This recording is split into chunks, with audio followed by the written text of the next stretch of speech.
Bom, pessoal, na primeira parte começamos falando, né, sobre ações cambiais.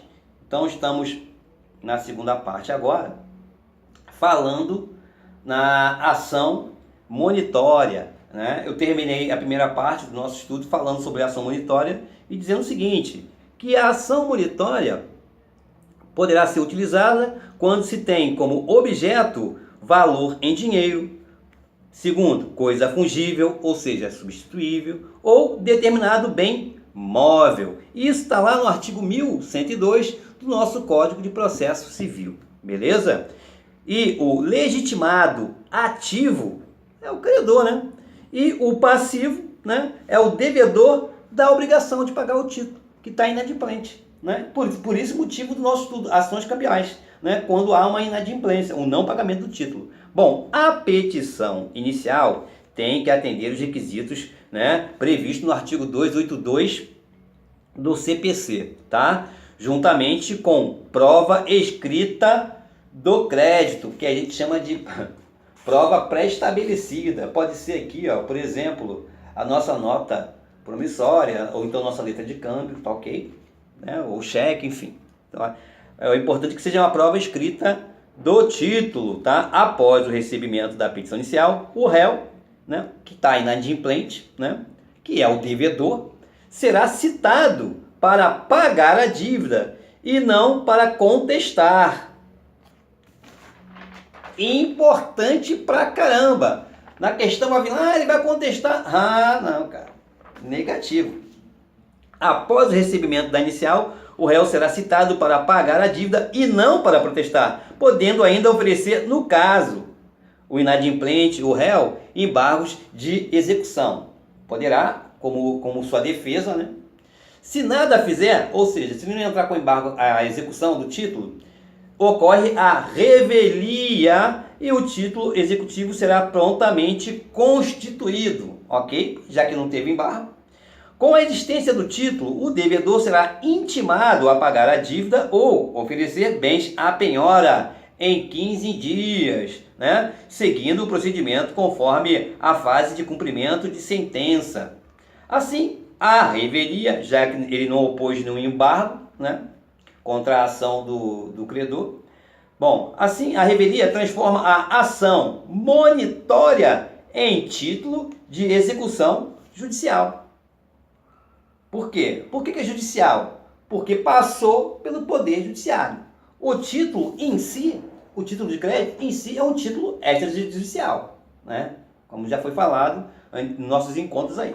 Então, quer dizer, a revelia, ou seja, a não manifestação do devedor, do inadimplente, né, do réu, transforma, já que ele não entrou com nenhum embargo, qual é o embargo? Embargo à execução, né? Já que a ação de execução para você pagar, já que não precisa do processo de conhecimento, aí você entra com uma ação de execução, direto, nem passa pelo processo de conhecimento, já foi falado isso. Então o que acontece? Se você não embargar a ação de execução do título, né, então vai ser revelia, já que você não se manifestou. Então, assim, né, a revelia, a não manifestação do inadimplente, com qual o instituto que ele deveria usar, embargo à execução, transforma a ação monitória em execução por título judicial, não cabendo mais, aí meu amigo, não cabe mais embargos do devedor. Por quê? Porque a revelia transforma a ação monitória, né, em execução por título judicial, não cabendo mais embargos do devedor. Como na citação, o devedor não é chamado para se defender, mas sim para pagar. A resposta correta são os embargos, tá? O qual suspende o mandado de pagamento. Mandado de pagamento. Artigo 1102, a linha C do novo Código de Processo Civil. É só você dar uma olhada no caput lá, tá? Como na citação, o devedor não é chamado para se defender, mas sim para quitar, para pagar. A resposta correta são os embargos, aí artigo 1102, a linha C, tá? O qual suspende o mandado de pagamento. Isso seria uma defesa, né, do réu, né? Que agora, nesse caso da ação monitória, em execução por título judicial, não cabendo mais embargo do devedor, aqui ele vai ter uma saída que é o artigo 1102, a linha C, o qual suspende o mandado de pagamento.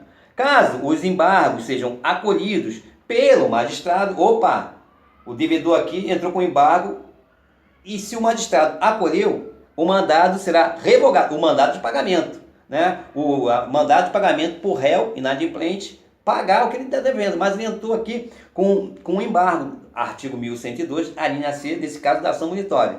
Então é o seguinte, caso os embargos que foram impetrados, né, pelo inadimplente, pelo réu, pelo devedor, o mandado será revogado e o processo será extinto. Caso não sejam acolhidos pelo magistrado, né, a execução terá início. Os embargos, diferentemente do que ocorre no processo de execução, são autuados em apartado da ação monitória e a coisa julgada é sempre material. Importante, embargo é um instituto para embargar o quê? Embargar a execução, né? A ação de execução, você vai implementar qual o remédio, qual o instituto que eu vou usar? Embargos. Os embargos, diferentemente do que ocorre no processo de execução, são autuados em apartado da ação monitória e a coisa julgada é sempre material. A questão mais divergente, né, da ação monitória no campo dos títulos de crédito, importantíssimo, é o seguinte, é que após o Código Civil de 2002, é a questão do prazo prescricional.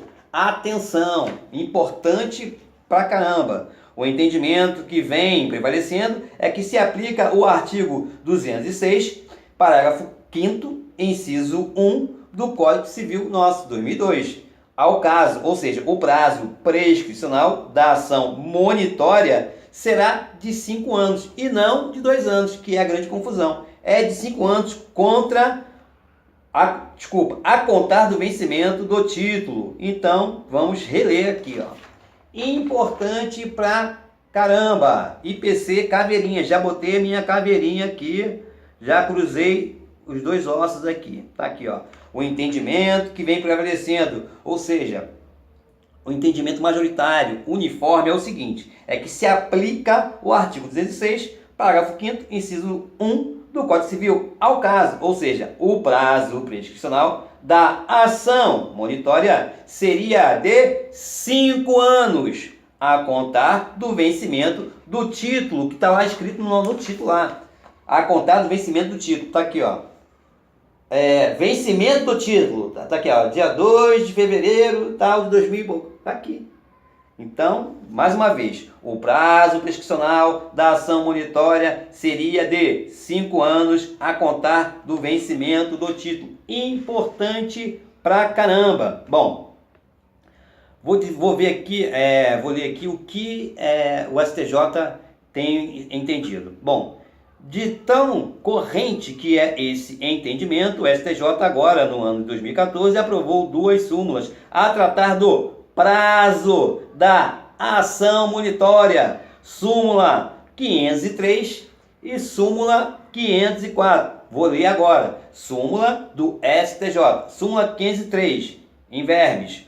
O prazo para ajuizamento de ação monitória em face do emitente de cheque sem força executiva é quinquenal, 5 anos, a contar do dia seguinte à data da emissão estampada na cártula, ou seja, cártula, título. Súmula número 504. O prazo para ajuizamento de ação monitória em face do emitente de nota promissória, aqui nós temos exemplo aqui, ó, de nota promissória, sem força executiva é quinquenal, 5 anos, a contar do dia seguinte ao vencimento do título. Tá aqui, ó, o vencimento do título, dia 2 de fevereiro do ano tal. Pô, dia 3, já começa a contar.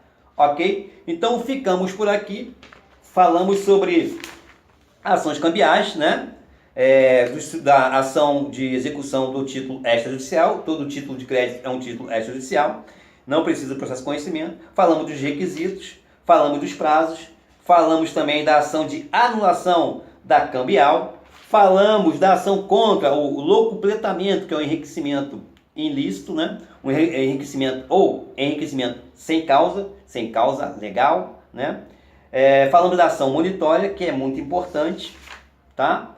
E no próximo encontro no nosso próximo encontro de estudo, vamos falar sobre títulos em espécie. Aí vamos falar da letra de câmbio, que tem sua lei própria. Vamos falar do cheque, que tem sua lei própria. São títulos típicos porque tem lei específica, né? Vamos falar também nota promissória, tá ok?